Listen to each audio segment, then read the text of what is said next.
Vamos a intentar analizar todas estas cuestiones con Juan Antonio de Castro, exfuncionario de Naciones Unidas. ¿Qué tal, Juan Antonio? Buenos días. ¿Qué tal? Buenos días.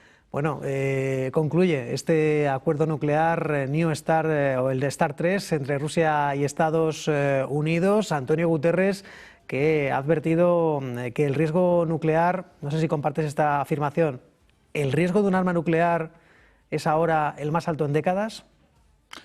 Yo creo que sí, el riesgo nuclear es el más alto en décadas porque nunca hemos estado siempre tranquilos cuando había el equilibrio de la Guerra Fría, de que había dos cabezas pensantes y un poco de sentido común de ambos lados. Ahora que las bombas atómicas están repartidas por medio mundo, con países como Pakistán, como Irán, vamos, en el futuro quizá Irán, países Estados Unidos, Rusia, China, en fin, es muy difícil no pensar que en algún momento, incluido Israel, que en algún momento algún país no entre en una crisis y se vea tentado de hacer una crisis un poco grave o en un ataque de un país. Estoy pensando, por ejemplo, el caso de si no se soluciona rápidamente el tema de las armas de Irán, es posible que Israel llegue a una situación de casi por inhibición de la acción que le lleve a desesperarse y a poder cometer un error.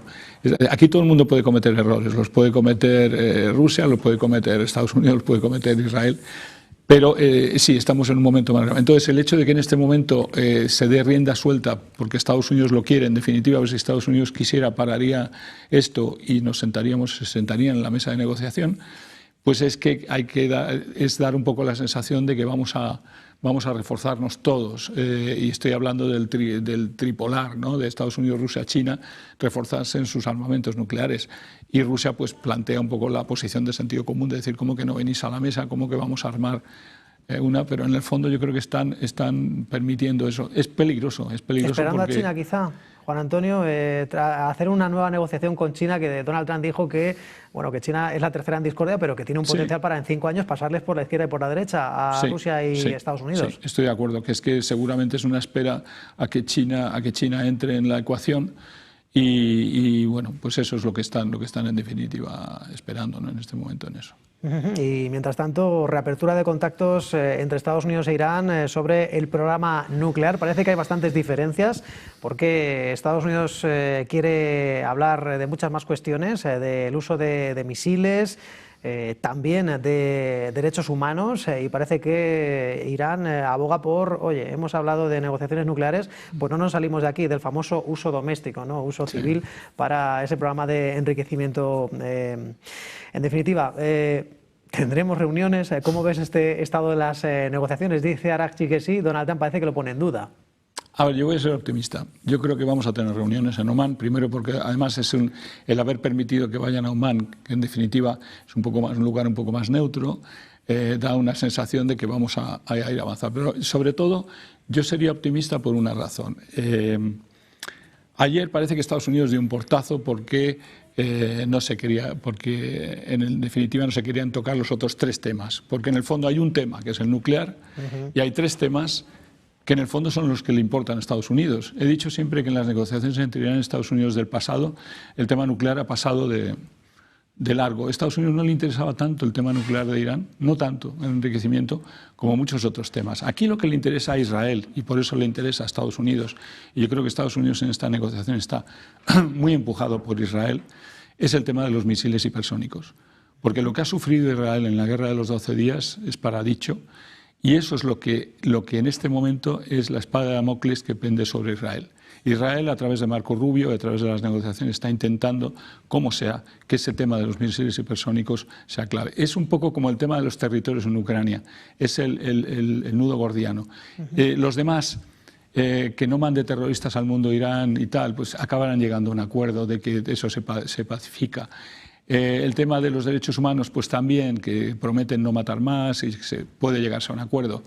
El tema nuclear, pues claro que se puede llegar también a un acuerdo de no proliferación, siempre que no para hacer armas, pero que le dejes hacer, digamos, la nuclear civil. Donde no van a llegar a un acuerdo, y eso es lo que yo creo que vamos a estar esperando Omán y Omán 2 y Omán 3 y Omán 4, es en el tema de los misiles hipersónicos, porque es un punto que define la soberanía de Irán en este momento.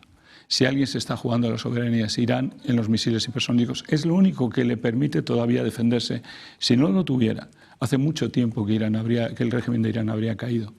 Y es por lo que no van a pasar. Entonces pienso que por ese lado vamos a retrasarlo, pero también por el lado de Trump. O sea, a Trump en este momento, ¿qué le interesa? Una guerra regional en la que además los países árabes ya están advirtiendo que no les interesa para nada, les están empujando a negociar, no quieren guerra regional, pero una guerra regional a meses del midterm, de verdad, es lo que le interesa a Trump, de ninguna manera, de ninguna manera. Entonces creo que van a seguir alargando las negociaciones porque ni del lado iraní ni del lado norteamericano están interesados en un choque. Y eso es lo que yo creo que está calmando también las bolsas y que está haciendo que las reacciones sean más bien de tranquilidad, porque a ninguna de las dos partes les interesa el choque en este momento, salvo Israel. Y entonces el problema con Israel es que queda inhibida en toda esta historia si al final no consigue que Estados Unidos fuerce a Irán a eliminar los misiles hipersónicos. Entonces Israel se queda como un país inhibido, sin acción. Como decía el biólogo Lavogui, cuando te quedas inhibido te enfermas. El miedo que me da la enfermedad de Israel es que acabe siendo tentada, si no se hace nada con Irán, de hacer lo mismo.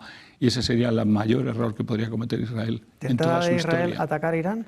Atacar o verse que no le queda más que presionar de manera que a lo mejor un error nuclear y demás. No lo sé hasta dónde puede. Creo que no utilizará un nuclear salvo que se vea atacada, pero desde luego se va a quedar muy frustrada si esta guerra regional no tiene lugar. Parece mentira que digamos eso, ¿no? Que Israel se queda frustrado de que no haya una guerra regional, pero es que la guerra regional, como digo, no le interesa a nadie.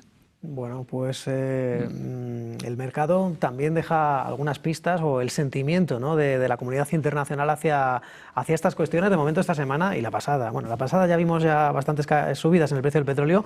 Estamos hacia bajadas del precio del petróleo. Parece que se sigue confiando en esos acuerdos. Se ha roto la tregua energética entre Rusia y Ucrania y, sin embargo, pues el precio del petróleo está bastante contenido. Te pregunto, Juan Antonio, por las relaciones trilaterales de Abu Dhabi, delegación rusa, delegación estadounidense, delegación ucraniana, y con las garantías de seguridad, que se sigue dando muchas vueltas, pero sigue habiendo un escollo bastante importante, que es el de la cuestión territorial. ¿Crees que va a darse un paso más esta semana en Abu Dhabi? Creo que no se dará un paso más mientras Estados Unidos y sus aliados no decidan dejar caer a Zelensky en cierto modo y dejar caer esta historia. Que no parece ser el caso, por lo que estamos viendo por Van der Leyen y la Comisión y sus decisiones sobre los 90.000 millones para Ucrania en este momento, ¿no? Si Zelensky se ve apoyado con 90.000 millones y además con armamento, es muy difícil que ceda en cierto modo en esas negociaciones, ¿no?, en tema territorial. Si no cede en tema territorial, Rusia no va a aceptar una negociación en la que no se quede el Donbass como parte de Rusia. Y ese punto es el que yo veo prácticamente inamovible. Entonces todo depende un poco de lo que sigan pensando que le interesa a Europa y a Estados Unidos esta alianza con Zelensky. Cuando Zelensky, por noticias que se tienen últimamente, y además lo sabemos desde hace muchísimo tiempo, está dando muestras también de situaciones de corrupción, se habla de haber estado ligado a comisiones y demás con AstraZeneca, se han dicho montones de cosas esta semana. ¿Qué ha pasado? A mí me gustaría, de verdad, que internacionalmente, antes de darle 90.000 millones, que me hace mucha gracia la señora Van der Leyen, dice, no, es que no es dinero de los europeos. Es simplemente que está basado en los presupuestos. Es que no nos lo van a coger a nosotros, lo van a coger al presupuesto. ¿Y quién paga el presupuesto europeo? Señora Van der Leyen, somos todos nosotros. Estamos dándole el presupuesto. Y ahora resulta que esos 90.000 millones que no van a volver, e insisto que es un préstamo que no se va a poder devolver porque Rusia no va a pagar jamás indemnizaciones por esta guerra, nos lo vamos a tener que tragar todos los europeos para volver a hacer reflotar el presupuesto europeo. O sea que en el fondo lo que nos viene es pobreza. Si el Parlamento Europeo no frena ese préstamo, nos viene una etapa de recesión y pobreza a Europa, porque ese dinero es imposible. Si realmente se acaba dando, además 30.000 millones para la situación macroeconómica de Ucrania. ¿Pero qué es esto? Veamos qué se ha hecho hasta ahora con el dinero de ayuda. Primero analicemos eso. Veamos si no ha habido desvíos. Se habla mucho de temas inmobiliarios, farmacéuticos y demás de este señor Zelensky. Primero, ¿por qué no investigamos todo eso antes o que nos den garantías de qué se va a hacer con los 30.000 millones macro. Y luego los 60.000 millones militares nos dice que se va a comprar todo en Europa. Yo tenía entendido que todo lo militar para Ucrania se compra en 2/3 en Estados Unidos porque no tenemos capacidad para producirlo en Europa. Estoy pensando en misiles especialmente y demás, tipo Patriot y eso. Entonces, no me garantiza tampoco que la inversión esa de 60.000 millones va a ser en Europa, va a ser también en Estados Unidos. O sea, al final estamos como respondiendo constantemente a un tic todavía muy atlantista que no nos deja ver las posibilidades que tendríamos de lograr una paz que le viniera bien a Europa, ¿no? Una paz en la que Alemania recupere su poder económico, una paz en la que Europa se recupere. Europa perdió su poder desde el momento en que murió el Nord Stream, Alemania se quedó sin gas y Europa perdió el fuelle de su competitividad. Y eso le ha convenido a Estados Unidos, querámoslo o no. Estados Unidos saca su tajada de eso.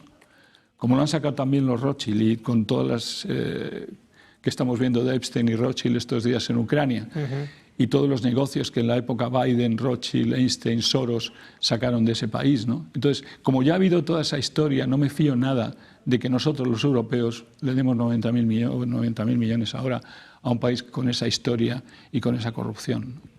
Bueno, sin duda esto no ayuda, ¿no?, a calmar el conflicto, más munición para la otra parte implicada. Europa es una potencia económica, Juan Antonio, para permitirse estos préstamos, ¿o es más un actor irrelevante, un actor de seguridad como la ONU? Europa se equivocó, hubo un momento que tenía que haber tomado la vía de De Gaulle, hubo un momento que, si no en la época de De Gaulle, por lo menos 20 o 30 años después, y no lo hizo. Hemos vivido muy cómodamente con el paraguas norteamericano, tanto en nuestra defensa como en la dependencia económica muchísimo de Estados Unidos. Y ahora nos asombramos de quedarnos solos y débiles. Primero nos tenemos que reforzar, yo creo que antes de ser, digámoslo, chulitos a escala mundial. Todo este juego con Ucrania, todos estos 90.000 millones que nos van a hacer mucho más pobres, todo ese Nord Stream destrozado, están haciendo de Europa el partner más débil de toda la comunidad internacional. Entonces yo creo que habría que resetear todo, es decir, cuál es nuestra posición y cómo nos reforzamos. Si quieren armamentísticamente, bien, pero también, sobre todo, en competitividad, en capacidad, en energía barata. Es que parece que nosotros nos tenemos que conformar con la energía cara y comprársela siempre a Estados Unidos cuando la podemos adquirir en Rusia o en otras fuentes. ¿Por qué tenemos que pagar la energía cara? ¿Por qué tenemos que ser el peor de la clase?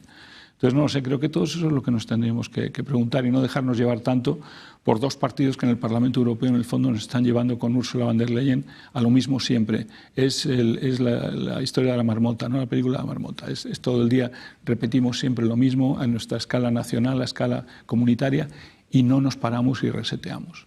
Somos débiles. El disco rayado, ¿no?, de la presidenta comunitaria. Juan Antonio de Castro, exfuncionario de Naciones Unidas. Gracias por esta lectura. Sin duda va a ser bastante complejo. Un placer, como siempre. Muchísimas gracias. Encantado.